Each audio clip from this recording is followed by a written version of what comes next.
Bonjour les amis, aujourd'hui je vais vous parler du ventre, d'avoir trop de ventre. Je ne sais pas si vous avez remarqué autour de vous, moi c'est peut-être par des formations professionnelles, mais je trouve qu'il y a de plus en plus de gens qui sont ventripotents, qui ont du ventre. Pour moi c'est une véritable épidémie et ça entraîne plusieurs problèmes de santé. Comment on mesure l'obésité au niveau du ventre? Comment on mesure qu'on a trop de masse grasse au niveau du ventre?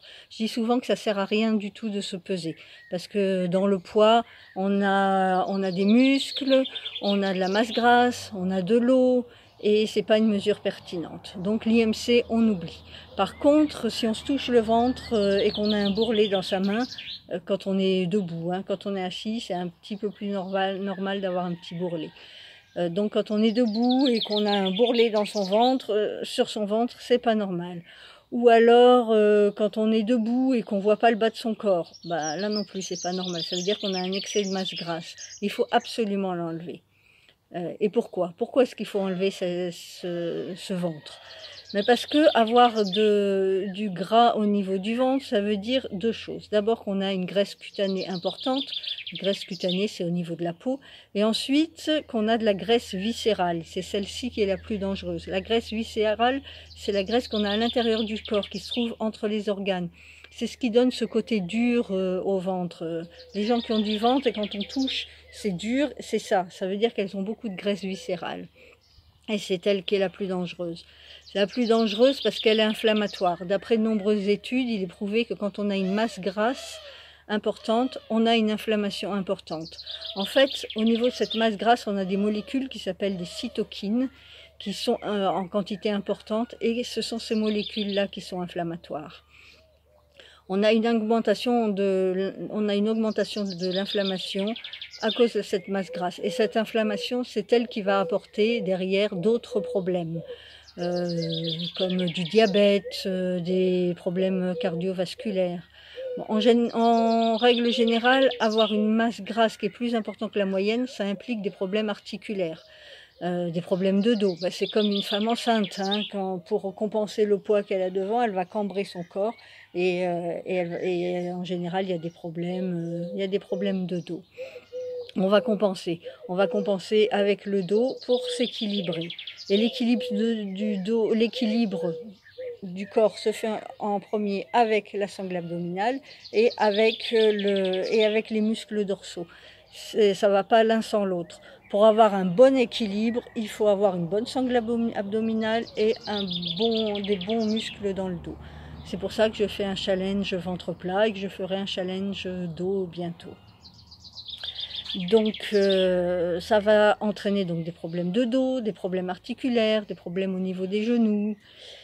Et l'autre point important, à cause de cette masse grasse, c'est que c'est le point de départ du syndrome métabolique. Qu'est-ce que c'est que le syndrome métabolique? Donc le syndrome métabolique, c'est ce qui implique qu'on a un dérèglement important au niveau du corps, au niveau de toutes nos alertes. C'est un indicateur qui vous dit que toutes les alertes sont au rouge, qui vous dit que votre corps est en train de se dérégler massivement et que derrière vous allez mal vieillir, vous allez avoir des problèmes de santé récurrents qui vont arriver assez vite. Il faut absolument s'en prémunir. Donc quels sont les paramètres qui indiquent qu'on a un syndrome métabolique? Donc le premier, c'est la graisse abdominale, je crois que vous l'avez bien compris. Ensuite, c'est un taux élevé de triglycérides dans le sang, c'est-à-dire quand on a du gras dans le sang. Quand on a un taux normal de triglycérides, dans les mesures, on a un taux normal de triglycérides. Mais quand il est élevé, ça indique un problème de régulation de certains paramètres dans le corps. Le troisième point, c'est un taux de HDL bas et un taux de LDL élevé, alors qu'ils doivent être en équilibre. Quand on a un taux de LDL élevé, ça veut dire qu'on a de l'inflammation, qu'on a une inflammation conséquente, comme je vous disais tout à l'heure. Beaucoup de graisse abdominale égale beaucoup d'inflammation, donc niveau de LDL élevé. Quand on vous fait une prise de sang et qu'on vous dit que vous avez trop de cholestérol, ça peut être un indicateur important du syndrome métabolique. Les deux derniers points, d'abord c'est une tension élevée, une hypertension. Donc là c'est pas bon du tout. Vous le savez bien que l'hypertension c'est pas un paramètre à négliger. Et le dernier point c'est le taux de glycémie élevé, c'est-à-dire un taux de sucre dans le sang qui est au-delà de la normale.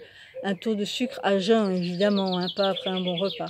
Ça veut dire que vous avez un dérèglement au niveau du pancréas. Donc là encore, signal d'alarme. Donc il va falloir s'occuper de tout ça très sérieusement. Vous voyez, finalement, quand on a du ventre, on se dit, bof, c'est pas grave, je suis une bonne vivante, j'aime bien manger, j'ai un peu de bedaine, tout va bien. Mais en fait, non, non, non. Le taux de masse grasse qu'on a au niveau du ventre, c'est un voyant rouge aussi important qu'un taux de mauvais cholestérol ou qu'un taux de glycémie élevé. Être ventripotent, c'est un signal d'alarme, donc vous devez absolument vous occuper. Et pour vous aider à perdre du ventre, eh ben, je suis là. Hein, contactez-moi en privé, sur Messenger, sur mon groupe, parce que moi j'ai des solutions pour vous. J'ai des solutions pour vous aider à avoir de bons réflexes pour perdre ce ventre. Alors à très vite, au revoir.